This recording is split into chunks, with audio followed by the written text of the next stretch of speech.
کیا مبارک صورت ہے۔ میرے آقا کریم علیہ السلام نے جب پہلے کی امتوں کے احوال دیکھے کہ کسی کی عمر ہے 1000 برس، کسی کی عمر ہے 500 برس، کوئی کتنی عبادت کرتا ہے۔ ایک بنی اسرائیل کے عابد کا ذکر ملا کہ اس نے 1000 مہینے اس طرح عبادت کی کہ دن میں روزہ رکھتا تھا اور رات میں اللہ کی عبادت کرتا تھا۔ پیارے آقا و مولا سیدی جانے دو عالم صلی اللہ علیہ وسلم، اللہ نے محبوب کی دلجوئی کی اور اللہ تعالیٰ نے سورہ قدر نازل فرمائی۔ اس صورت میں بتایا گیا کہ ایک رات ایسی بھی اپنے محبوب کو عطا فرمائی جس کی عبادت 1000 مہینوں کی عبادت پر فضیلت رکھتی ہے۔ فرمایا انا انزلناہ فی لیلۃ القدر، بے شک ہم نے اس قرآن کو شب قدر میں نازل کیا۔ قرآن نازل ہوا شب قدر میں۔ اب سوال یہ پیدا ہوتا ہے کہ ہم تو یہ سنتے ہیں کہ قرآن 23 سال میں مکمل ہوا، اور یہاں فرمایا جا رہا ہے انا انزلناہ فی لیلۃ القدر کہ بے شک ہم نے اس قرآن کو شب قدر میں نازل کیا۔ تو ہم تو یہ سنتے ہیں کہ 23 سال میں نازل ہوا، تو یہ کیا بات ہوئی؟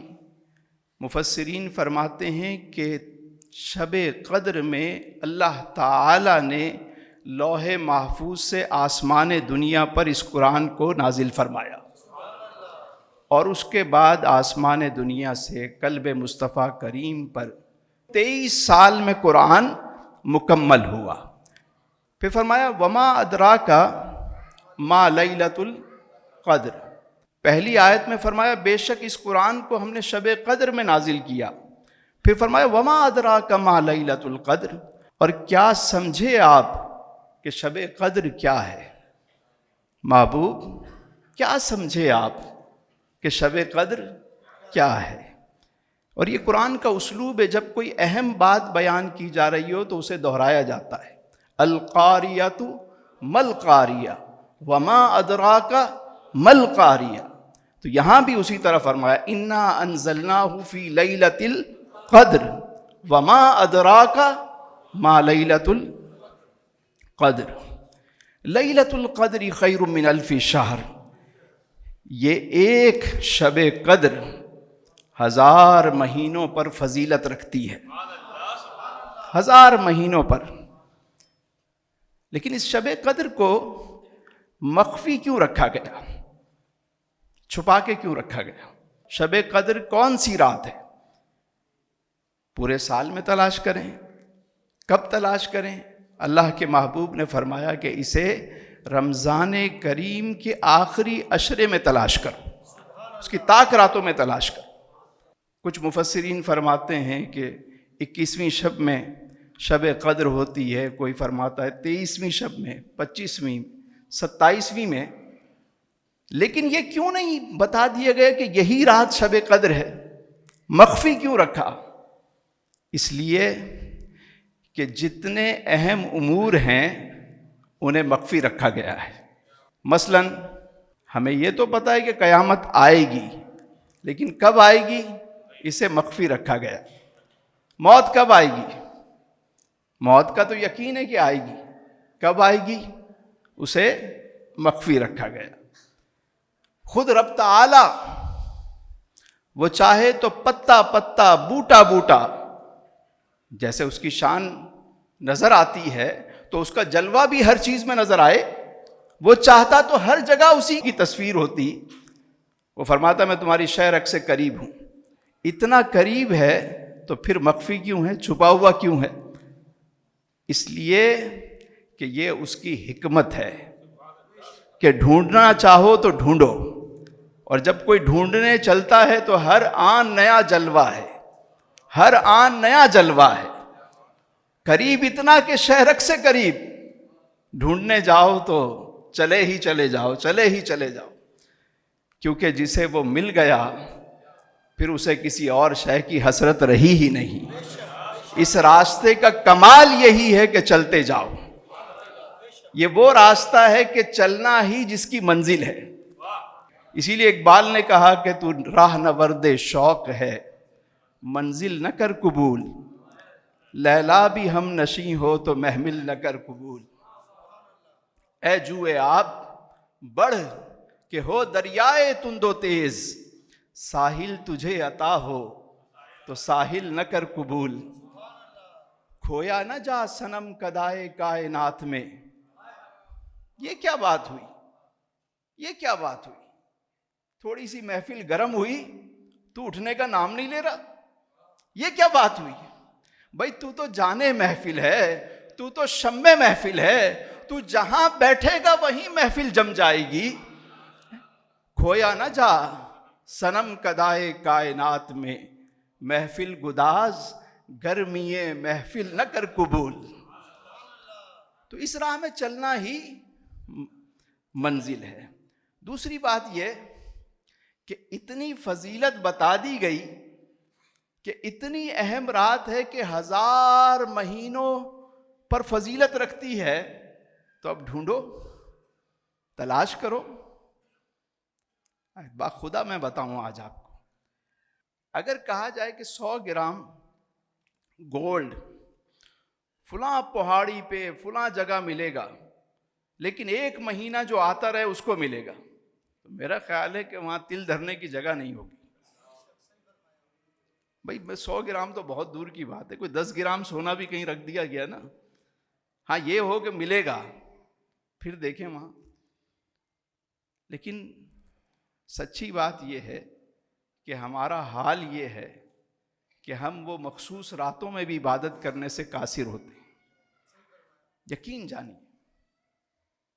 تو کیا خیال ہے کہ اس مبارک مہینے کی آمد سے پہلے پہلے تیاری کرنی چاہیے. یہ راتیں ہمیں اللہ کے گھر بلاتی ہیں، ہمیں قریب آنے کا موقع دیتی ہیں. جو قدر والے ہیں ان کے لیے تو ہر رات ہی شب قدر ہے. وہ تو ہر رات کو ایسے مناتے ہیں کہ جیسے شب قدر ہو، پورا اہتمام کرتے ہیں. یہ تو ہم جیسے گناہگاروں کے لیے یہ راتیں ہیں کہ ہم بھی اس کو پالیں اور اپنی آخرت کو سنوار لیں. اس مہینے میں کاش کہ ہم تیاری کر لیں اور سوچ لیں کہ اس دفعہ رمضان کو ہم ضائع نہیں کریں گے.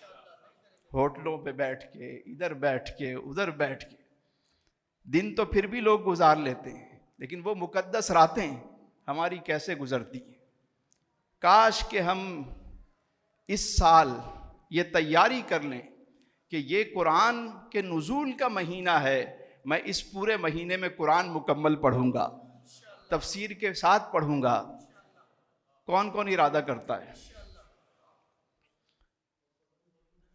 نزول قرآن کا مہینہ، اس مہینے درود خوانی کریں کثرت سے. یہ مہینہ آتا کیوں ہے؟ کبھی غور کیا آپ نے؟ سال میں ایک مہینہ کیوں آتا ہے؟ پورے 30 دن، بھئی 2 دن کے روزے ہوتے، 3 دن کے روزے ہوتے، 30 دن کیوں؟ کیونکہ اللہ تعالیٰ نے ہم پر کرم فرمایا کہ 11 مہینے ہم اپنے جسم کی خدمت کرتے ہیں، 1 مہینہ ہم اپنی روح پر محنت کریں، روحانی طور پر مضبوط ہوں. لیکن حال یہ ہے کہ جتنا ہم پورے سال نہیں کھاتے اتنا اسی رمضان میں کھانا شروع کر دیتے. یہ تو مہینہ وہ تھا کہ ہم کم کھاتے، کم سوتے، کم بولتے، اللہ کی عبادت زیادہ کرتے، قرآن سے اپنے تعلق کو زیادہ جوڑتے. لیکن یقین جانیے، میری بہنیں بھی یہاں ہیں اور بھائی بھی یہاں ہیں، دوپہر سے جو تیاری شروع ہوتی ہے، ادھر افطار تک وہ دسترخوان، اور پھر اس کے بعد جیسے ہی نماز ہوئی چائے بناؤ، چائے بن گئی، اب جناب پھر کھانا بناؤ، کھانا بن گیا پھر سحری بناؤ. تو وہ جو خاتون ہے وہ کیا سوچتی ہوگی کہ رمضان اس کے لیے کیا ہے؟ اس نے بھی تو روزہ رکھنا ہے، اس نے بھی تو عبادت کرنی ہے. ہماری فرمائشیں ختم نہیں ہوتی. اگر سحری اور افطار ہم سادہ کر لیں اور اپنے معاملات کو بہتر کریں، کم کھائیں، تاکہ روحانی طور پر ہم مضبوط ہوں. پورا 11 مہینے جسم کو ہم توانا کرتے ہیں، 1 مہینہ اپنی روح پہ محنت کریں، روحانی طور پر مضبوط ہو. اور روح کیسے مضبوط ہوتی ہے؟ روح کیسے طاقتور ہوتی ہے؟ اللہ کا ذکر کرنے سے، کم کھانے سے، کم بولنے سے، کم سونے سے روح طاقتور ہوتی ہے۔ میری یہی گزارش ہے آپ حضرات سے، بہنوں سے بھی، بھائیوں سے بھی، کہ گھر والوں پر بھی رحم کریں۔ یہاں تک حکم ہے کہ اپنے جو غلام ہیں، جو ملازمین ہیں، ان کے کام میں بھی بندہ تخفیف کرے۔ ہم تو گھر والوں کے کام کئی گنا بڑھا دیتے ہیں، ہماری فرمائشیں ختم نہیں ہوتی۔ ذرا سا کچھ نہیں بنا تو ہمارا اتنا بڑا منہ بن جاتا ہے کہ آج تم نے یہ بنایا نہیں تو ہمارا روزہ کیسے، ہم روزہ کیسے کھولیں گے؟ میرے حضور کھجور کے ساتھ روزہ افطار بھی فرماتے اور سرکار سحری میں بھی کھجور کے ساتھ روزہ رکھتے۔ اور آج کی تحقیق بتاتی ہے کہ کوئی شخص ایک پیالہ دودھ کا اور 3 کھجوریں اگر کھا لے تو پورے دن کی میل ہو گئی، اس کو کسی اور چیز کی ضرورت نہیں ہے۔ ہماری باڈی کو اتنی خوراک کی ضرورت نہیں ہوتی جتنا ہم نے دماغ پہ سوار کیا ہوا ہے۔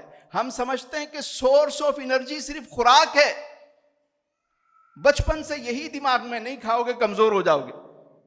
سورس آف انرجی صرف خوراک نہیں، انسان پودوں سے بھی انرجی لے سکتا ہے، وٹامن ڈی سورج سے لیتا ہے، کھلی فضا سے انرجی لے سکتا ہے، اور سب سے بڑا جو سورس ہے انرجی کا وہ اللہ کا ذکر ہے۔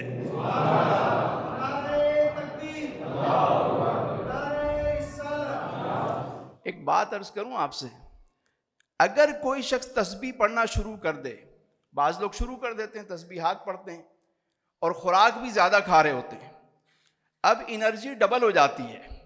یعنی ایک طرف سے تو خوراک آ رہی ہے، دوسری طرف سے ذکر کر رہے ہیں، وظیفہ پڑھ رہے ہیں، اس سے بھی انرجی مل رہی ہے، تو معدہ خراب ہو جاتا ہے۔ اس لیے اگر آپ ذکر تسبیحات بڑھاتے ہیں تو خوراک کو آپ کو کم کرنا پڑے گا۔ جتنے اللہ والے ہیں ان کی خوراک بہت سادہ بھی ہوتی تھی اور بہت کم بھی ہوتی تھی، لیکن ان کی انرجی کیسی ہوتی تھی، جو ان کے ساتھ بیٹھتا تھا وہ بھی چارج ہو جاتا تھا۔ انرجی بہت تھی لیکن خوراک کم تھی۔ تو اس مہینے کھانے پینے پہ بھی کنٹرول کرنا ہے، یہ نہیں کہ جہاں دیکھی تری وہاں بچھا دی دری۔ تو اس لیے خوراک کم کھائیں، کم بولیں، اور قرآن کو زیادہ سے زیادہ اس مہینے میں ہم نے پڑھنا ہے۔ فرمایا لیلۃ القدر خیر من الف شہر، ایک شب قدر 1000 مہینوں پر فضیلت رکھتی ہے۔ پھر فرمایا تنزل الملائکۃ والروح فیہا باذن ربہم من کل امر، اس شب میں فرشتے اور روح الامین اپنے رب کے ارادے سے ہر کام کے لیے اترتے ہیں۔ فرشتوں کی پوری جماعت آتی ہے، جبریل امین بھی، فرشتے بھی۔ یقین جانیے اگر کوئی بندہ کہیں بیٹھ کر عبادت کر رہا ہو، خواہ وہ غار میں ہو، مزار میں ہو، پہاڑ کی چوٹی پر ہو، مسجد میں ہو، کہیں بیٹھ کر اللہ کی عبادت میں مصروف ہو، فرشتے اس کی دعا میں آمین کہہ رہے ہوتے ہیں۔ بتائیے، ایک تو مبارک رات، پھر فرشتوں کا نزول، اور فرشتے گواہ ہو جاتے ہیں کہ یہ شخص آج کی رات بیٹھ کر عبادت کر رہا تھا، اللہ سے معافی مانگ رہا تھا۔ اس کی رحمت تو بہت وسیع ہے، گناہ گار سے گناہ گار شخص آ جائے وہ بخشنے والا مہربان ہے۔ یہ راتیں تو آتی اسی لیے ہیں کہ کوئی ہے آ جائے، ہمیں تو ذرا سا کہیں احساس ہو جائے نا کہ یہاں دعا قبول ہوتی ہے، یہ بابا جی دم کرتے ہیں معاملہ ٹھیک ہو جاتا ہے، وہاں بھیڑ لگی ہوتی ہے۔ اور یہ رات وہ ہے کہ خالق کائنات خود فرماتا ہے کوئی مانگنے والا کہ اسے عطا کیا جائے۔ یہ پورا مہینہ ہی برکتوں والا، تو اس میں فرشتے بھی اترتے ہیں اور جبریل امین بھی ساتھ آتے ہیں۔ پھر فرمایا سلام ہی حتی مطلع الفجر، کامل سلامتی ہے یہ رات یہاں تک کہ فجر کا وقت شروع ہو جائے۔ کامل سلامتی، جو اس رات میں داخل ہو گیا سلامتی پا گیا۔ تو اس رات کو مس نہیں کرنا، پانا بھی ہے، عبادت بھی کرنی ہے، اور اس پورے مہینے میں ذوق اور شوق کے ساتھ اپنے معاملات کو بہتر کرنا ہے۔ اکثر لوگ آپ دیکھیے گا کہ وہ روزہ رکھنے کے بارے میں یہ ذہن ہوتا ہے کہ روزہ رکھا ہے تو نماز پڑھیں، روزہ رکھا ہے تو جھوٹ نہیں بولیں، آنکھ کا بھی روزہ ہے، کان کا بھی روزہ ہے۔ بھائی جھوٹ نہ بولنا وہ تو رمضان کے علاوہ بھی منع ہے، مطلب نماز پڑھنا وہ تو رمضان کے علاوہ بھی پڑھنا ہے۔ روزے میں دو باتیں بڑی اہم ہیں، یاد رکھیے گا۔ جب ہم روزہ رکھتے ہیں تو دو کاموں سے ہمیں رکنا ہوتا ہے، ایک کھانے پینے سے اور دوسرا ازواجی تعلقات سے، دو کام ہیں۔ اب آپ دیکھیے، حلال کھانا رکھا ہوا ہے، بندے کا دل بھی چاہ رہا ہے، مشروبات ہیں، خوراک ہے، لیکن وہ حلال خوراک کو چھوڑتا ہے کس کے لیے؟ اللہ کے لیے۔ کس کے لیے چھوڑتا ہے؟ کہ میرے رب کا حکم ہے، حلال ہے، حلال طریقے سے کمایا ہوا بھی ہے، لیکن ہاتھ نہیں لگاتا۔ کیوں؟ اللہ نے منع کیا۔ دوسرا بیوی ہے، تعلقات قائم کر سکتا ہے، لیکن اللہ کا حکم ہے کہ روزے میں منع ہے، نہیں کرتا۔ دو کام منع ہیں اور دونوں کام حلال تھے، روزے میں منع کر دیے گئے۔ تو سکھانا کیا ہے؟ سکھانا یہ ہے کہ میرے بندو، جب تم میرے نام پر، میرے حکم پر حلال سے رک جاتے ہو تو حرام سے بھی تم اسی طرح رکا کرو۔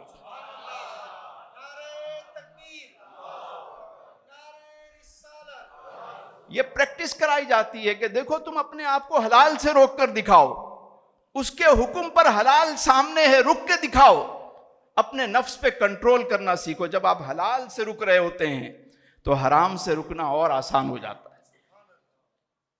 تو یہ روزے کی جو روحانی برکتیں ہیں، ان کو بھی سمجھیں کہ روزہ ہے کیا۔ تو روزے کی برکتیں سمیٹیں، اس مقدس مہینے کو اچھے طریقے سے ویلکم کریں، ابھی سے اپنے گھروں پر تیاریاں شروع کر دیں کہ یہ رمضان ہم اس طریقے سے گزاریں گے، تو انشاءاللہ گھر کا ماحول بھی اچھا ہو جائے گا اور انشاءاللہ اس مہینے کی برکتیں بھی ہمیں نصیب ہوں گی۔ اس دعا کے ساتھ میں اپنی گفتگو کو مکمل کر رہا ہوں کہ یا خدا، جسم میں جب تک کہ میری جان رہے، تجھ پہ صدقے تیرے محبوب پہ قربان رہے، شامیانہ پرے جبریل کا ہو تربت پر، کشتہ عشق محمد کی یہ پہچان رہے، اور کچھ رہے یا نہ رہے پر یہ دعا ہے کہ امیر نزا کے وقت سلامت میرا ایمان رہے۔ وآخر دعوانا ان الحمد للہ رب العالمین۔